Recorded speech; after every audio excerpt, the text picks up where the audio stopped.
everyone. My name is Patrick. You're watching the Oilers Rundown. Well, free agent frenzy has certainly lived up to its name today. It has been an absolutely insane day. Did not even know when I could take a break to do this video for you guys because I wanted to cover everything as much as I can. Maybe I should have broke it up. I saw Tyson at Donnie TV was doing videos after every signing. Maybe I should have done it that way. I was not expecting the Edmonton Oilers to be this active.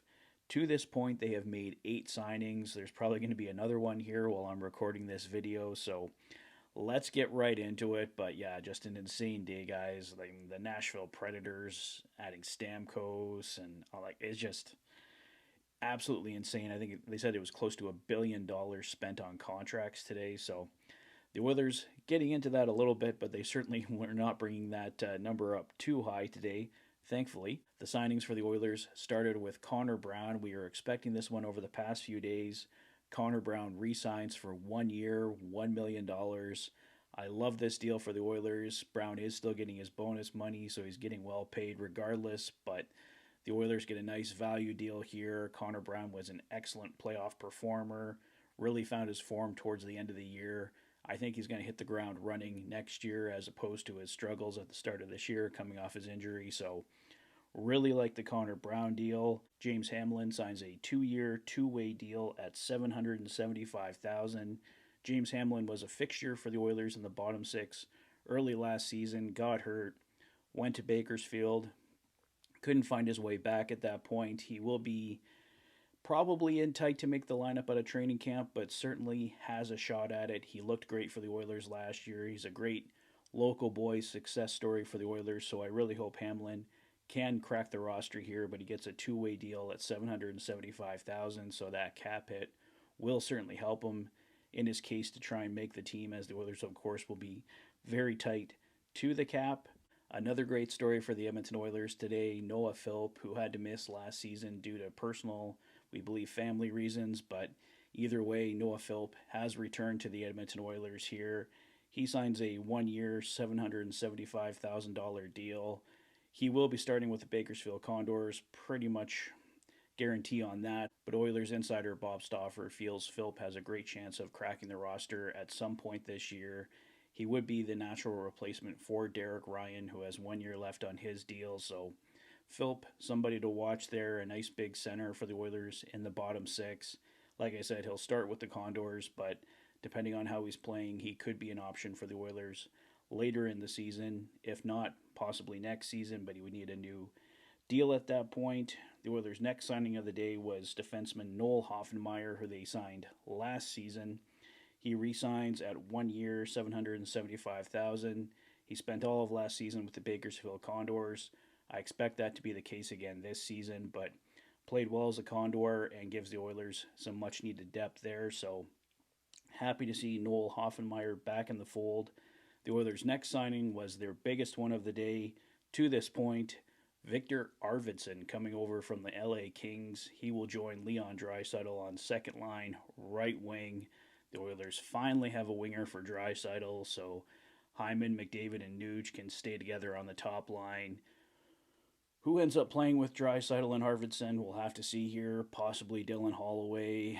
There's lots of talk about Evander Kane here. Ryan Rishaug just putting out a tweet saying that there has been no discussion about him waiving his no-trade clause to this point, so Evander Kane kind of up in the air. I'm not going to mention him too much because it's really all just speculation at this point, but he may at some point this summer, so something to keep an eye on here as the summer goes forward for the Edmonton Oilers. But Viktor Arvidsson, a great pickup. Matthias Ekholm played a key role in bringing in Arvidsson. They're great friends, and there's been some concerns about Arvidsson's injury history, but he said he's good to go with the media today, so looking forward to having Viktor Arvidsson, 2 years, $4 million a season on the Oilers next year. Josh Brown comes in on a 3-year deal at $1 million per season. Josh Brown will be the replacement for Vinny Desharnais. Some of his stats Oilers fans aren't going to like, but this deal I don't think is too risky for the Oilers. It's got 3 years on it, but $1 million a year, the Oilers can bury him in Bakersfield if he's not working out, but he's essentially going to be the number 6, number 7 guy here for the Edmonton Oilers next season. So we'll see how it goes, but like I said, not too concerned about it he can be buried in Bakersfield if need be. The Oilers next signed their third string goaltender, Colin Delia. I believe it's pronounced that way. He's played with Chicago, Vancouver, Nashville, so lots of NHL experience. He can be that stopgap for the Edmonton Oilers from Skinner to Pickard. They don't have to go right to Olivier Rodrigue. Colin Delia will be there to play if needed, and I imagine he'll split time with Olivier Rodrigue in Bakersfield this season. So a solid third string signing there for the Edmonton Oilers. Corey Perry has re signed, signing a 1 year, $1.4 million deal. So I'm excited to have Perry back in the fold. His deal involves $1.15 million in basic salary and then $250,000 in performance bonuses. So it's probably a little higher than you would like, coming in at 1.4 million. I'd be happier if it was more like the Connor Brown deal, 1 year, $1 million bucks. But Corey Perry, I think, is a valuable player to have back here for the Edmonton Oilers. So I certainly do not hate the deal. And lastly, the Edmonton Oilers have signed defenseman Connor Carrick to a 1 year, two-way contract worth $775,000 at the NHL level. He'll be another depth defenseman for the Edmonton Oilers, probably going in between the Edmonton Oilers and Bakersfield Condors as needed. So some solid depth additions for the Oilers picked up today on defense. And of course, it's another Connor for the team. Other than that, guys, the Oilers are apparently in talks with Jeff Skinner, who was bought out yesterday by the Buffalo Sabres, and his agent. He would be another amazing ad, but nothing to report officially at this point. And Matthias Janmark, we believe, has been offered a multi-year deal by the Edmonton Oilers. Adam Henrique's name is out there as well, but nothing to report there.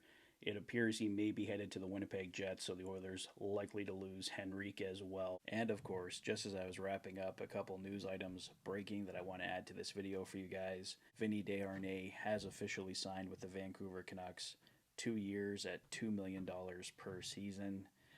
Hate seeing Vinny go to the Vancouver Canucks, but good for him on getting a $2 million a year contract.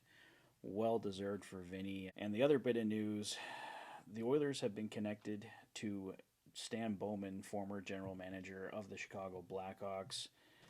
He was suspended by the NHL for his inaction when the Chicago Blackhawks had the scandal with Kyle Beach back in 2010. Joel Quenneville, Stan Bowman, and Al McIsaac were all reinstated this afternoon by the NHL, so they are now eligible to be hired. Frank Saravalli reporting that the Edmonton Oilers were interested in Stan Bowman last season when Jeff Jackson was brought aboard, but obviously couldn't do anything at that point.